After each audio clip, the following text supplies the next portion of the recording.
My intuition is telling me there'll be better days. What's up, fam? Welcome back to my channel.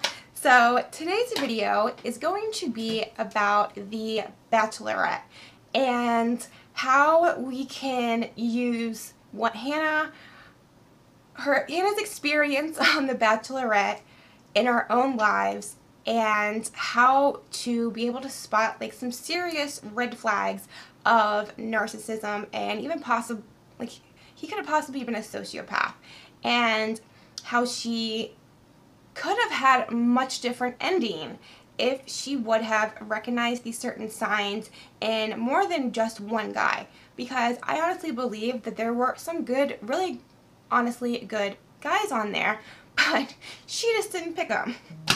So if you would like to see, or would like to hear about the red flags and the behavior of a few of the men on the Bachelorette, and how Hannah was completely blind to some of them, and then how you can use that in your own life and make sure you do recognize these red flags and this toxic behavior early on, so you don't waste time and emotions with someone who doesn't deserve either of them. So yeah, if you do enjoy this video, please let me know by giving it a thumbs up, and don't forget to subscribe to my channel before you leave. Alright, you guys, so I finally moved my filming area into my spare bedroom. I had to get rid of, there was a mattress in here, and so I'm finally in here, and I really like, I think this is so pretty, but it's like, it feels naked compared to my background that when I had it in my living room. I think it's really pretty, and I don't have much more space, but I have more space. I was like stuck in a corner out there, and I was also, my background was covering up like this huge beautiful like bay window, and I'm kind of a vampire anyways, but I still like to have it open occasionally. And yeah, my background feels naked. I kind of feel naked as well, but you know what though? I'm trying to be a more like naked person. I have just never been someone who was like comfortable sleeping naked or just like walking around naked. And my best friend, I love you to death, girl, like we're on the cruise, like she has no problem being naked. Like she feels more comfortable naked. And I'm just like why did I not get that memo? I was just never raised like that. And but I'm trying to embrace my body more. So I'm just taking baby steps. I just dress slutty and feel kind of naked, and I'm hoping that will help me be more comfortable naked. Okay, but let's get into the Bachelorette. Now, the person I am going to mainly be talking about is Luke P. And if you did watch the season, you know, like, he was the drama of the entire season. I'm also going to be talking about Jed as well. If you have not watched it, so Jed is he was the last two, and that's who she chose when they both like proposed to her. And very shortly after the show ended and shortly into their engagement, she found out that he had a girlfriend before he left to come on the show to film The Bachelorette. And he like never broke up with her. He said he just assumed it was over when he went on the show, but she was actually the one that was encouraging him to go to help advance his music career so he could get known and become a famous musician. And that was because I liked Jed at first, but that was my first clue into something was not right. When he told Hannah that he originally came on the show to help promote his music, but then he had fallen in love with her, I was just like, boy, please. Someone's intention in going into something is monumental, the importance of it. If he went on that show for his own personal gain, I doubt his intentions ever changed. He may have developed feelings for Hannah, but I don't think his intentions ever changed. I think he wanted to, and this is what he even said to his friends, which Hannah didn't appreciate, and I completely agree with her. He told his friends he won The Bachelor. It's not a game. But that's the way he was looking at it. And yeah, that was my first like clue that something was not right with him. The second one was, I don't know, after that I was just very suspicious of him. Then when they went to hometowns and she met his family, just the way they acted, and they were like, what is going on here? And when you look back and find out what happened, like, it makes sense. And they were telling her, like, no, he's not ready for marriage. And I thought after that she was going to send him home, because I know if it was me, if I was in her position and the family acted like that, those are the people that know him best.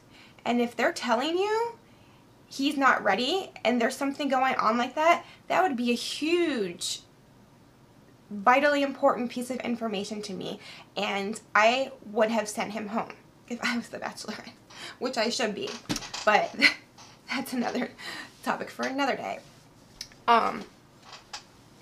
And yeah, I thought for sure she was going to send him home, but lo and behold, she ends up picking him. I was so mad when she picked him.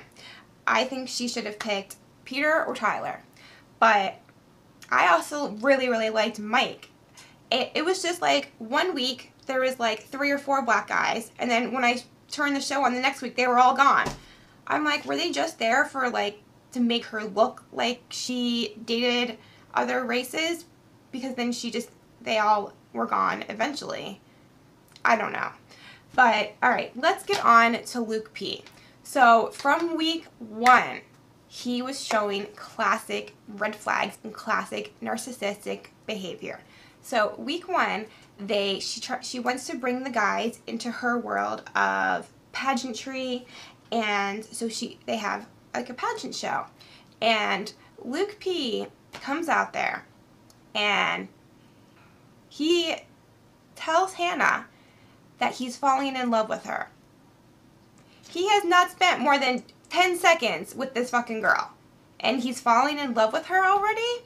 Hannah, I'm genuinely starting to fall in love with you. It's so fast. Like, how do you know? And like, it just scares me because it's like a big deal to say. I was worried and scared about telling you that tonight because I didn't know how you'd handle it, but I can't hide it. Yeah. Even the other guys were like, there's something ain't right with him. And that is a like hallmark, you know, red flag that narcissists display. They are moving way, way, way too fast, emotionally and physically. He wasn't so much physical, but definitely emotionally. And I believe, and he was like idolizing her, like putting her on a pedestal and saying, you know, you're so great, I know you're the one. And I believe she had told him that she felt like an instant attraction when she met him, and he used that to his benefit, because he always kept going back to that throughout the season. Like, I know, you know how we felt when we both met each other. And for him to say that on week 1 was a huge, huge red flag. So then the next actions that I noticed from him that were huge red flags is, say they were on a group date, he would always have to have her attention. He was very, very possessive, and he would get mad if she was talking to other guys and tried to get her time, and to which she sat down and talked to him on numerous occasions about, you can't act like that. And it just went through one ear and out the other. And like every week there was some drama, and he was in some sort of argument with someone in the house, and he gaslighted so much. He would say one thing and then his story would keep changing. Like, so the first big thing that I remember was during the rugby game when he like body slammed the other Luke and was just very like physically like violent, like physically attacked him basically. And his story changed. First it was, I don't even remember what happened, and then the next story was, oh well, he was coming to attack, I thought he was going to attack me, it was self-defense. And his story just kept changing, and even the guys recognized it. They were like, your story is literally different from what you said before, like which one is it? And so that's something that is very, very common among narcissists. And he also refused to take responsibility for anything. That is probably one of the biggest red flags for a narcissist or sociopath. They cannot take responsibility for anything, any of their negative actions. And he was so quick to, deny any responsibility and blame it on someone else. First it was, oh, I don't remember, so blaming it on his memory. Oh, then it was self-defense. It was the other person. That's the way he continues to believe his own delusions and his denial. And every week, every rose ceremony was all about him. And that's something else that narcissists, they need that attention. They don't care if it's positive or negative as long as they're getting that attention and everyone is focused on them. There will always be a crisis or some drama when it comes to a narcissist. Why could everyone else see these red flags in Luke's behavior, but Hannah couldn't? It was because she let her emotions get in the way. And that's how it happens. It happens so quickly, and you don't realize how deep your feelings really go for this person. You don't realize how much they have manipulated you with their behavior. And by him saying, I think I'm falling in love with you the first week, when you know that a guy is interested in you or very interested in you, or they say something like that, it automatically makes you more interested in them. And he, like I said before, was putting her on a pedestal and idolizing her, which is the first stage of narcissistic abuse. And she loved that feeling. She loved, him in awe of her, but it was fake awe. But she was letting the emotions and what she felt in the very beginning control her decisions, even though he had repeatedly shown negative actions and these red flags. She was letting her emotions guide her, and I know it is so hard to not let them when you already have an emotional attachment to someone, and when you think this is the person I'm going to marry. And so one, piece of advice I do want to say is that listen to the people around you. She needed to listen to the other guys, because it wasn't just one or two. It was all of them. And she needed to be like, okay, there's something that I'm clearly not seeing, because all of these other people, like, how did they come to the same consensus? But I feel some way completely different. And by her letting him be there as long as she did, and by going to hometowns with her, that was all fake. That's his family. Like, of course, they're going to show him in the most positive light. That doesn't mean he's not a narcissist. And that she was just like, oh, finally there's other people who think he's a good person like I do, so maybe he really is, and all these other people were wrong. But listen to your friend's opinion if you're dating someone and think maybe you're being ruled by your emotions and not making the most rational decisions when it comes to this person. Listen to your friends, listen to your family. And I'm not saying, completely make your decision based off one person, but if you're getting the same consensus from everyone, maybe you need to evaluate that a little bit more. So when he did the first stage, which is idolization, and then when she kicked him off, this is where he started the devaluation phase, where they judge you, make snide comments, judge your lifestyle, your choices. And this is I love this episode because I just love how she responded to the situation. I think she did an awesome job at handling that. She was just like, no, you can go.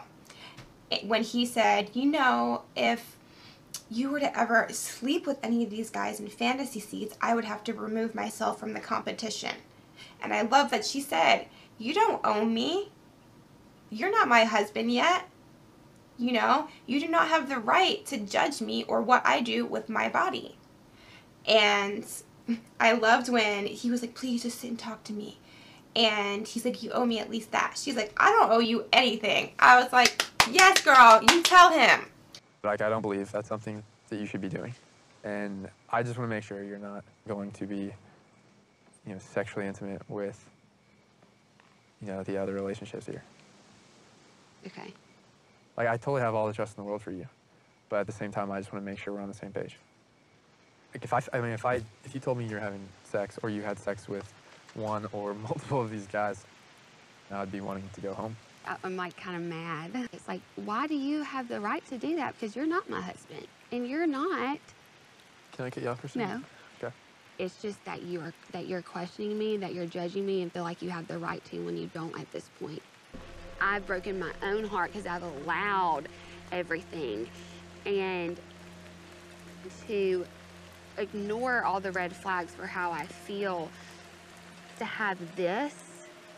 Like, you owe me at least I don't owe you anything. a minute to share. But because he lives in his own delusional world and, can't respect another person's boundaries, did he go home like a man, take the rejection and suck it up like a man and go home? No. He's like, Hannah doesn't know it, but he went back to the rose ceremony and stood in line with the other guys like nothing had happened. I was just like, oh my God, this guy is so delusional. And another hallmark sign is they don't have any empathy, and that is what defines a sociopath. I remember towards the middle of the season when they went on a one-on-one and they were at dinner, she was trying to get him to talk about his feelings, to open up about his feelings. And she's like, I'm just not hearing, how you feel. And he's just like, and like repeated the same like bullshit he had just been saying that was like, I'm sorry for my behavior, I fucked up. Like nothing that was relevant to feelings. He could just not comprehend. He has no empathy. And so he can't relate to any of your feelings because he doesn't have them. Alright guys, let me know what you thought about this season's Bachelorette or any of the red flags I talked about and possibly your experiences with them in the comments below. And I hope you guys enjoyed this video. I will see you where you going. Ain't no telling. Where you going? Ain't no telling. If you want to, no, I won't stop. Climb to the bottom, and up to the top. Roll up, get higher, or pull up, get tired. Do a roll up, get higher, or pull up, get tired. Okay, I'm back on a mission to pay my tuition. Got loans out the ass, what you know about my past. I was so late for class, had to pulpit the class, had to sleep off the head. Back in 08, I'm the truth, and when I'm up there, applaud. I had to get the back of the if you try to get it here, but she just checking me off. I needed more. Had to earn stripes in Adidas store. What? I'm a fucking hair buster dope. Everything glitter ain't gold. The grass ain't greener, I've been told. You want your cake and eat it too.